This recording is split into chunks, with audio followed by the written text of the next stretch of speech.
திருப்பதி லட்டில் பயன்படுத்தப்பட்ட நெய்யில் கலப்படம் இருக்கு, மாட்டுக் கொழுப்பு, பன்றி கொழுப்பு, மீன் எண்ணெய் இதெல்லாம் பயன்படுத்தப்பட்டிருக்குன்னு சந்திரபாபு நாயுடு குற்றச்சாட்டு வச்சார் இல்லையா? அதற்கு சுப்ரீம் கோர்ட் இன்னைக்கு கடுமையான கேள்விகளை எழுப்பியிருக்கு, சரமாரியான கேள்விகள். சந்திரபாபு நாயுடு எப்படி இதை பப்ளிக்கா சொல்லலாம்? இன்வெஸ்டிகேஷனே இன்னும் முடியல, அதுக்குள்ள எப்படி வெளியில வந்து சொல்றாரு அப்படிங்கிற கேள்வி எல்லாம் எழுப்பியிருக்கு. ஆந்திர அரசு சார்பாக வாதாடக்கூடிய வழக்கறிஞர் பிஜேபி ஜெகனுக்கு ஆதரவான ஒரு பெட்டிஷனை ஃபைல் பண்ணிருக்கு அப்படிங்கிற குற்றச்சாட்டை வச்சிருக்காரு.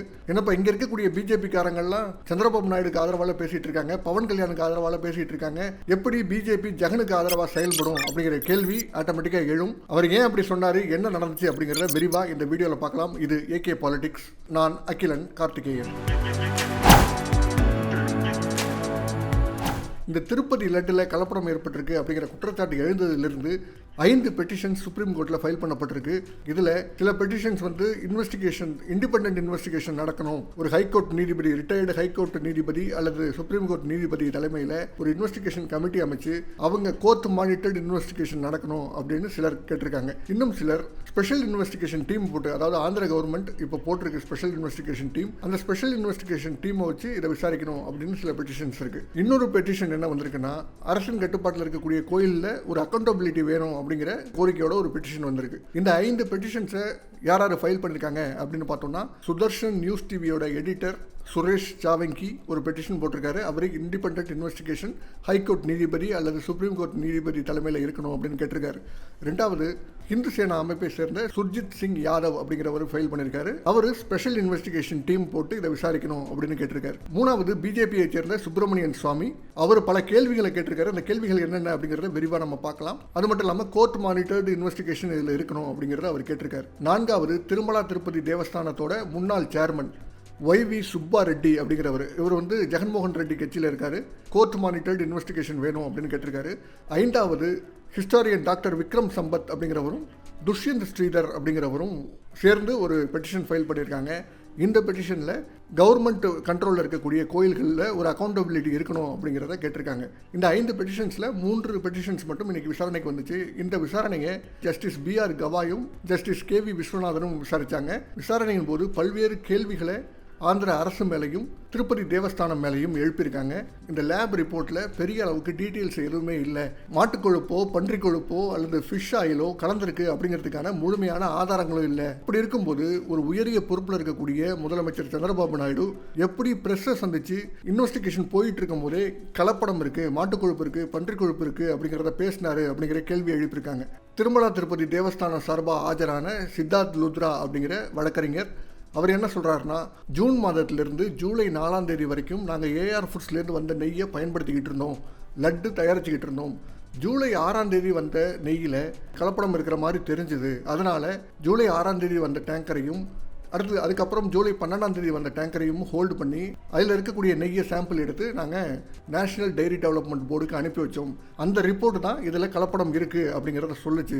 அதனால தான் AR ஃபுட்ஸ்லேருந்து ஏற்கனவே வந்த லட்டு தயாரித்த நெய்யிலையும் கலப்படம் இருக்கும் அப்படிங்கிற முடிவுக்கு வந்தோம் அப்படின்னு சொல்லியிருக்காரு. நீதிபதிகள் என்ன கேள்வி கேட்குறாங்கன்னா, செப்டம்பர் 25ஆம் தேதி நீங்கள் FIR ஃபைல் பண்ணுறீங்க, இந்த மாதிரி கலப்படம் இருக்குது அப்படின்னு சொல்லி FIR ஃபைல் பண்ணுறீங்க. முதல் தகவல் அறிக்கையே நீங்கள் 25ஆம் தேதி தான் ஃபைல் பண்ணுறீங்கன்னா, அதுக்கு முன்னாடி, அதாவது செப்டம்பர் 18ஆம் தேதியே இன்வெஸ்டிகேஷன் தொடங்குறதுக்கு முன்னாடியே நீங்கள் AR ஃபுட்ஸ் மேலே எப்படி குற்றச்சாட்டை வைக்கிறீங்க? இன்வெஸ்டிகேஷன் தொடங்குறதுக்கு முன்னாடியே லட்டில் கலப்படம் இருந்துச்சு, மாட்டுக் கொழுப்பு இருந்துச்சு, பன்றி கொழுப்பு இருந்துச்சு அப்படிங்கிற குற்றச்சாட்டை எப்படி வைக்கிறீங்க? ஒரு ஹையர் கான்ஸ்டிடியூஷனல் போஸ்ட்டில் இருக்கக்கூடிய சந்திரபாபு நாயுடு எப்படி பேசுகிறாரு? கோடிக்கணக்கான மக்களோட உணர்வுகளை ஏன் புண்படுத்துறீங்க அப்படிங்கிற கேள்விகளையும் எழுப்பியிருக்காங்க. இந்த பெட்டிஷன்ஸில் பெரும்பாலும் கோர்ட் மானிட்டர்டு இன்வெஸ்டிகேஷன் இருக்கணும் அப்படின்னு கேட்குறாங்க. ஸ்பெஷல் இன்வெஸ்டிகேஷன் டீமே போதுமா அல்லது கோர்ட் மானிட்டர்டு இன்வெஸ்டிகேஷன் வேணுமா அப்படிங்கிறத சென்ட்ரல் கவர்மெண்ட் கிட்ட கேட்டு சொல்லுங்க அப்படின்னு சொல்லி சொலிசிட்டர் ஜெனரல் துஷார் மேத்தா கிட்ட சொல்லியிருக்காங்க நீதிபதிகள். சந்திரபாபு நாயுடுக்கு நீதிபதிகள் 2 பேருமே ஒரு அட்வைஸும் சொல்லியிருக்காங்க. நீங்கள் ஒரு ஹையர் கான்ஸ்டிடியூஷனல் போஸ்ட்டில் இருக்கீங்க, கடவுளை தயவு செய்து ஓரமாக எடுத்து வைங்க, பாலிடிக்ஸில் கடவுளை சேர்க்காதீங்க அப்படிங்கிற அட்வைஸையும் சொல்லியிருக்காங்க. இது மட்டும் இல்லாமல் TTD சார்பாக வாதாட வந்த சித்தார்த் லுத்ராவுக்கிட்ட உங்கள்கிட்ட ஒரு ரிப்போர்ட்டை கொண்டு வந்து கொடுக்குறாங்க. அந்த ரிப்போர்ட்டில் உங்களுக்கு பிரச்சனை இருக்குது, ஒரு பாசிட்டிவ் ரிப்போர்ட்டாக இருக்குன்னா அதை பப்ளிக்கு கொண்டு வரதுக்கு முன்னாடி அதை ஒரு செகண்ட் ஒப்பீனியன் கேட்க மாட்டீங்களா அப்படிங்கிற கேள்வியை கேட்டிருக்காங்க. முதல்ல இந்த லட்டு தயாரித்ததுக்கு அந்த நெய்யை தான் பயன்படுத்தினாங்களா அப்படிங்கிறதுக்கே ஆதாரம் இல்லை. அப்படி இருக்கும்போது எதற்கு செகண்ட் ஒப்பீனியன் அப்படிங்கிறதுனால அமைதியாக இருந்துட்டீங்களா அப்படிங்கிற கேள்வியும் கேட்டிருக்காங்க. அந்த கேள்வியை கேட்ட உடனே சித்தார்த் லுத்ரா என்ன சொல்கிறாருன்னா, எங்களுக்கு கம்ப்ளைண்ட்ஸ் நிறையா வந்துச்சு, லட்டோட குவாலிட்டி நல்லா இல்லை, லட்டோட டேஸ்ட்டு சரியில்லை அப்படின்னு சொல்லி கம்ப்ளைண்ட்ஸ் வந்துச்சு. அதனால தான் நாங்கள் டெஸ்ட்டுக்கு அனுப்பணும் அப்படிங்கிறதையும் சொல்லியிருக்காரு. அடுத்து பிஜேபியை சேர்ந்த சுப்பிரமணிய சாமியும் இதில் பெட்டிஷன் ஃபைல் பண்ணியிருந்தாரு அப்படிங்கிறத ஏற்கனவே சொன்னேன். சுப்பிரமணியன் சுவாமி சார்பாக அட்வொகேட் ராஜசேகர ராவ் ஆஜராயிருந்தார். அவருடைய பெட்டிஷனில் என்ன சொல்லப்பட்டிருக்குன்னா, ஆந்திர அரசு அதாவது செப்டம்பர் 18ஆம் தேதி சந்திரபாபு நாயுடு பேசும்போது மாட்டு கொழுப்பு கலந்திருக்கு, பன்றி கொழுப்பு கலந்திருக்கு, மீன் எண்ணெய் கலந்திருக்கு அப்படிங்கிறதெல்லாம் சொன்னார். ஆனால் திருப்பதி தேவஸ்தானத்தோட எக்ஸிக்யூட்டிவ் ஆஃபீஸர் என்ன சொல்கிறாருன்னா, இந்த அனிமல் ஃபேட் இருக்கக்கூடிய நெய்யை வச்சு நாங்கள் லட்டு தயாரிக்கல அப்படிங்கிற கருத்தை சொல்கிறாரு. அப்போ சந்திரபாபு நாயுடு சொன்ன கருத்துக்கும் டிடிடி எக்ஸிக்யூட்டிவ் ஆஃபீஸர் சொன்ன கருத்துக்குமே முரண்பாடுகள் இருக்குது. இப்படி இருக்கும்போது சந்திரபாபு நாயுடு வெளிப்படையாக அனிமல் ஃபேட் கலந்திருக்கு அப்படிங்கிற ஸ்டேட்மெண்ட்டை கொடுத்துட்டாரு. ஸ்டேட்மெண்ட்டை கொடுத்துட்டு ஒரு ஸ்பெஷல் இன்வெஸ்டிகேஷன் டீமையும் நான் இன்வெஸ்டிகேட் பண்றேன் அப்படிங்கறதை சொல்றாரு. ஸ்டேட்மெண்ட் அவரே கொடுத்ததுக்கு அப்புறம் ஸ்பெஷல் இன்வெஸ்டிகேஷன் டீம் போட்டு அது ஃப்ரீ அண்ட் ஃபேரா ஒர்க் ஆகுமா, நேர்மையான விசாரணை நடக்குமா அப்படிங்கறதுல சந்தேகம் இருக்கு அப்படின்னு சொல்லி பிஜேபியை சேர்ந்த சுப்பிரமணியன் சுவாமி பெட்டிஷன்ல ஃபைல் பண்ணிருக்காரு. இது மட்டும் இல்லாம இன்னும் நிறைய கேள்விகளையும் கேட்டிருக்காரு. அது என்னென்ன கேள்விகள் அப்படின்னு பார்த்தோம்னா, இந்த சாம்பிளிங், அந்த நெய்யை வந்து சாம்பிள் எடுத்தாங்க இல்லையா, அந்த சாம்பிள் எடுத்தது யாரு, எந்த டெஸ்டிங் ஏஜென்சி இந்த ரிப்போர்ட்டை கொடுத்தாங்களோ அந்த டெஸ்டிங் ஏஜென்சியை நேரடியாக வந்து இந்த கீயை எடுத்துட்டு போனாங்களா அல்லது வேற யாராவது கொடுத்தாங்களா அப்படிங்கிற கேள்வி எழுப்பியிருக்காரு. இந்த டெஸ்ட்டுக்கு அனுப்பப்பட்ட அந்த சாம்பிள் நெய் ஏற்கனவே லட்டு தயாரிக்கப்பட்ட நெய்யிலிருந்து எடுத்த சாம்பிளா அல்லது ரிஜெக்ட் செய்யப்பட்ட டேங்கர்லேருந்து எடுக்கப்பட்ட சாம்பிளா அப்படிங்கிற கேள்வி எழுப்பியிருக்காரு. மூணாவது, கலப்படம் இருக்குன்னு சொல்லப்பட்ட நெய்யை இன்டர்னல் டெஸ்டிங் பண்ணாங்களா, அதாவது திருமலா திருப்பதி தேவஸ்தானத்தில் இன்டர்னல் டெஸ்டிங் பண்ணாங்களா, எப்போ பண்ணாங்க அப்படிங்கிற கேள்வியை கேட்டிருக்காரு. திருமலா திருப்பதி தேவஸ்தானம் தான் இந்த நெய்யை ப்ரொக்யூர் பண்ணுது, அவங்க தான் டெஸ்ட்டுக்கு அனுப்புறாங்க, அவங்களுக்கு தான் நெய்யில கலப்படம் இருக்கு அப்படிங்கிறது தெரிய வந்திருக்கும். இதை திருமலா திருப்பதி தேவஸ்தானம் வெளியிடணுமா இந்த ரிப்போர்ட்டை, அல்லது அரசு வெளியிடணுமா அப்படிங்கிற கேள்வியும் கேட்டிருக்காரு. இந்த கேள்விகளை உற்று நோக்குனீங்கன்னா எல்லாமே ஆந்திர பிரதேச அரசுக்கு, அதாவது சந்திரபாபு நாயுடுக்கு எதிரானதாகத்தான் இருக்கும். அதனால தான் ஆந்திர அரசு சார்பாக வாதாடக்கூடிய முகுல் ரோஹத்கி என்ன சொல்றாருன்னா, சுப்பிரமணியன் சுவாமி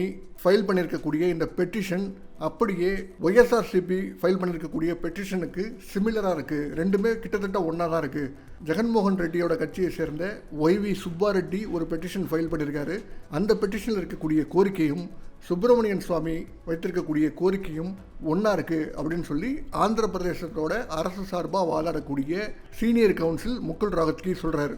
அப்போது என்டிஏ கூட்டணியில் இருக்கக்கூடிய சந்திரபாபு நாயுடுக்கு எதிராக பிஜேபி பெட்டிஷன் ஃபைல் பண்ணிருக்கு அப்படிங்கிறது தான் வழக்கறிஞர் முகுல் ரோஹத்கியே சொல்கிற ஸ்டேட்மெண்ட். தமிழ்நாடு பிஜேபி ஆந்திர பிரதேச அரசுக்கு ஆதரவாக இருக்குது, சந்திரபாபு நாயுடுக்கு ஆதரவாக இருக்குது, பவன் கல்யாணுக்கு ஆதரவாக இருக்குது. லட்டு சம்பந்தமான வீடியோ போட்டதுக்காக பரிதாபங்கள் சேனலை கம்ப்ளைண்ட் பண்ணுற அளவுக்கு போகிறாங்க. ஆனால் சுப்பிரமணியன் சாமி பிஜேபியில் இருந்துக்கிட்டே ஆந்திர அரசுக்கு எதிரான பெட்டிஷன்ஸை ஃபைல் பண்ணுறாரு. கிட்டத்தட்ட ஜெகன்மோகன் ரெட்டிக்கு ஆதரவான ஒரு இடத்துலேருந்து இந்த பெட்டிஷன்ஸ் ஃபைல் பண்ணப்பட்டிருக்கு. அப்போது இந்த திருப்பதி லட்டு விஷயத்தில் டெல்லி பிஜேபி ஒரு ஸ்டாண்ட்லையும் தமிழ்நாடு பிஜேபி ஒரு ஸ்டாண்ட்லையும் இருக்கிறது தெளிவாகுது. அடுத்தடுத்து என்ன நடக்குது அப்படிங்கிறத பொறுத்திருந்து பார்ப்போம். ஏகே பாலிடிக்ஸில் இன்னும் அரசியல் சார்ந்த நிறைய காணொலிகள் வர இருக்குது. ஏகே பாலிடிக்ஸ் சேனலை சப்ஸ்கிரைப் பண்ணுறதுக்கு கன்சிடர் பண்ணுங்கள். நன்றி.